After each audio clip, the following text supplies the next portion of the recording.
ದೇಶದ ರಾಜ್ಯದ ರೈಲು ಹೊರಡ್ತಾ ಇದೆ, ಕ್ರೀಡಾರಂಗ ತಿರುಗುಗೊಳ್ತಾ ಇದೆ,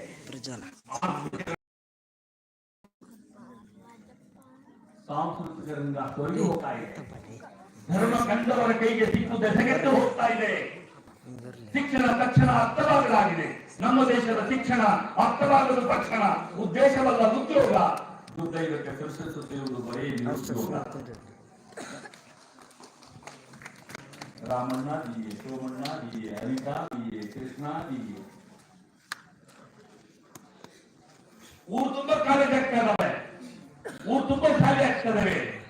ಆದ್ರೆ ಕೆಲಸ ಸ್ವಲ್ಪ ಬೇಸ್ರು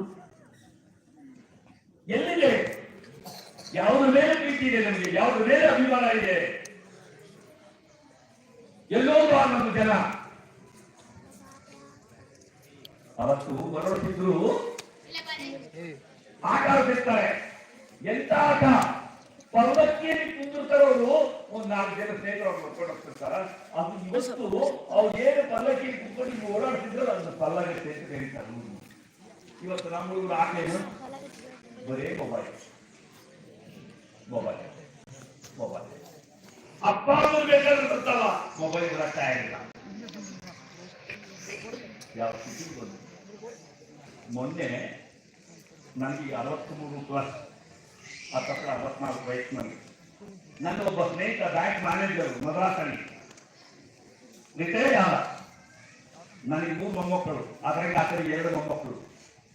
ಹೆಂಡತಿಗೆ ಆಕೆ ಕೇಳಿದ್ದು ಆಪಲ್ ಮೊಬೈಲ್ ಕೊಡಿಸ್ರಿ ಅಂತ ಹೇಳಿ. ಏನ್ ಮಾಡ್ತೀವಿ? ಆಪಲ್ ಮೊಬೈಲ್ ಸ್ಯಾಮ್ಸಂಗ್ ಕೊಡ ಅಂದಿವ ಮೂರ್ತಿರಾದ ಅಂತೇಳಿ. ಸ್ಯಾಮ್ಸಂಗ್ ಈ ಕೊಡ್ಸಂಗಿದ್ರೆ ಆಪಲ್ ಮೊಬೈಲ್ ಕೊಡ್ತಿಲ್ಲ ಅಂತಂದ್ರೆ ನೀವು ಬೇಡ, ನಿಮ್ಗೆ ಏನು ಬೇಡ ತಗ ಅಂತೇಳಿ ದುಡ್ಡು ಸಿಡಿತಾವು. ನಡಿ ರೀಸನ್ ಏನೂ ಇಲ್ಲ, ಬರೇ apple mobile. Apple mobile 54,000, Samsung 32,000. ಪಾಪ ಅವನಂದ ಯವ್ವ 32,000 ಮ್ಯಾನೇಜ್ ಇತ್ತಲ್ಲ, ಅದು ವಸ್ತು ಕೊಡ್ತೀನಿ, ಸೀರೆ ತಗೋ.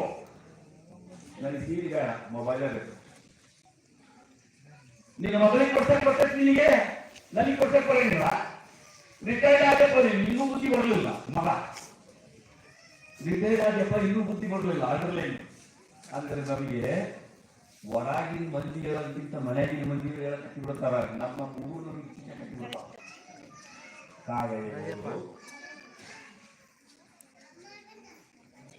ಇಡೀ ಒಂದು ವ್ಯವಸ್ಥೆ, ಒಂದು ಹೋಲಿಕೆ, ಒಂದು ಓಲೈಕೆ, 2 ಕಡೆಯಿಂದ ಹಾಳಾಗುತ್ತೆ. ನಮ್ಮ ಮಕ್ಕಳನ್ನ ಹಾಳು ಮಾಡ್ತಿರೋ ನಾವ. ಹೇಳ್ಬಿಟ್ಟ ನೀನು 10th ಫಸ್ಟ್ ಕ್ಲಾಸ್ ಬಂದ್ಬಿಡು, ನೀನು ಗಾಡಿ ಕೊಡ್ಸ್ಬಿಡ್ತೀನಿ, ಒಳ್ಳೆ ಮೊಬೈಲ್ ಕೊಡ್ಸ್ಬಿಡ್ತೀನಿ. ನಫೀಜ ನೀನ್ ಚೆನ್ನಾಗಿ ಬಂದ್ಬಿಡಮ್ಮ, ನೀನು ನಿನಗೆ ಒಳ್ಳೆ ಮೊಬೈಲ್ ಕೊಡ್ಸ್ಬಿಡ್ತೀನಿ ಹೇಳುವ ಅಪ್ಪ ಅಮ್ಮಗಳು. ಆಮಿಷ ತೋರಿಸಿ ಮಕ್ಕಳುಗಳನ್ನು ನಾವು ಬೆಳೆಸೋದ? ನಮ್ಮನ್ನು ಯಾವ ರೀತಿ ಬೆಳೆಸ್ತೀರ? ಅವತ್ತು ರೊಟ್ಟಿ ಸಿಕ್ಕ ಸಾಕಾಗಿತ್ತು. ಇವತ್ತು ಮಕ್ಕಳನ್ನ ಬ್ಯಾಗ್ ಹೊತ್ಕೊಂಡು ಬಂದು ಬಸ್ ಹತ್ತಿಸಿ ಟಾಟಾ ಮಾಡಿ ಬಾಯ್ ಬಾಯ್ ಸಿಯು ಅಂತೇಳಿ ಕಳಿಸೋ ಅಪ್ಪ ಅಮ್ಮಗಳಲ್ಲ. ಅವತ್ತು ನಾವೆಲ್ಲೋ ನಮ್ಮ ಬ್ಯಾಗ್ ಎಲ್ಲೋ ಚೊಣ್ಣ ಅರ್ದಿತ್ತು ಅಂತಂದ್ರೆ ಸಣ್ಣದಾಗ್ತದೆ ಚೊಣ್ಣ ಅಂತೇಳಿ ಸಾಗಿ ಹೋಗಕ ಅಳ್ತಿದ್ವಿ. ಇವತ್ತು ನಮ್ಮ ಜನ ಸಣ್ಣ ಚೊಣ್ಣ ಹಾಕೊಂಡು ಇಡೀ ದೊಡ್ಡ ಊರಿತ್ತು ಬಡ್ಡ